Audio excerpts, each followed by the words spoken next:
Hi అండి, welcome back to our channel Revathi official. ఈరోజు నేను మీకు చూపించబోయే రెసిపీ చాలా హెల్తీ అండి.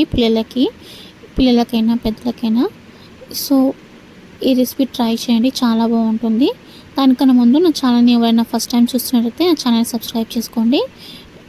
సో వీడియోలోకి వెళ్ళిపోదాం. ఒక బౌల్ తీసుకొని బౌల్లో సేమ్ క్వాంటిటీ శనగపప్పు, మినపప్పు, పెసరపప్పు తీసుకోవాలి. ఏ కప్పుతోనైతే ఈ పప్పులు తీసుకున్నామో అదే కప్పుతో బియ్యం కూడా 2 కప్స్ తీసుకోవాలి.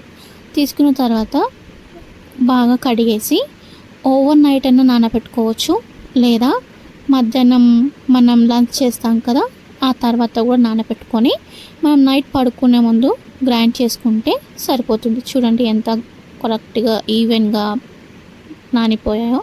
సో ఇలా తీసుకున్న తర్వాత మెత్తగా గ్రైండ్ చేసుకోవాలి.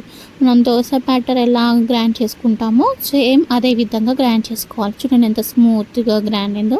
సో ఈ విధంగా గ్రైండ్ చేసుకొని పక్కన పెట్టేసుకోవాలి. సో చట్నీ కోసం ఈ చట్నీ చాలా బాగుంటుందండి ఈ రెసిపీకి. సో ట్రై చేయండి. దీనికే కాదు, ఏ ఇడ్లీకైనా దోశకైనా చాలా బాగుంటుంది.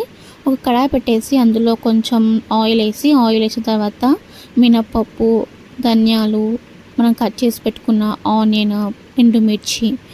నేను ఎండుమిర్చి చాలా తక్కువ వేసుకున్నానండి, ఎందుకంటే పిల్లలు కూడా తింటారు కదా, సో కారంగా ఉంటుంది అంటారని.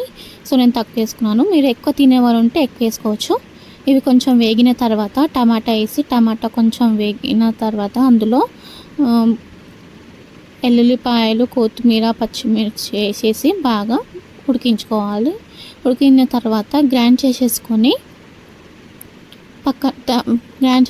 తాలింపు వేసి పెట్టేసుకుంటే అయిపోతుంది.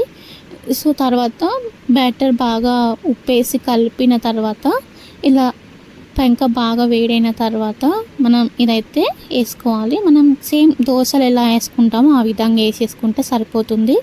సో ఈ రెసిపీ ట్రై చేయండి, చాలా బాగుంటుంది. హెల్తీ కూడా, పిల్లలకి టిఫిన్ బాక్స్లో కూడా పెట్టొచ్చు. సో ట్రై చేస్తారని కోరుకుంటున్నాను. వీడియో నచ్చినట్లయితే లైక్ చేయండి, షేర్ చేయండి. అలాగే నా ఛానల్ని ఫస్ట్ టైం చూసే వాళ్ళు ఎవరైనా ఉంటే సబ్స్క్రైబ్ చేసుకోండి. ఇవి చిన్నపిల్లలు ఉన్న వాళ్ళు ఎవరైనా ఉంటే ఈ వీడియో వాళ్ళకి షేర్ చేయండి, చాలా ఉపయోగపడుతుంది. థ్యాంక్స్ ఫర్ వాచింగ్ అండి.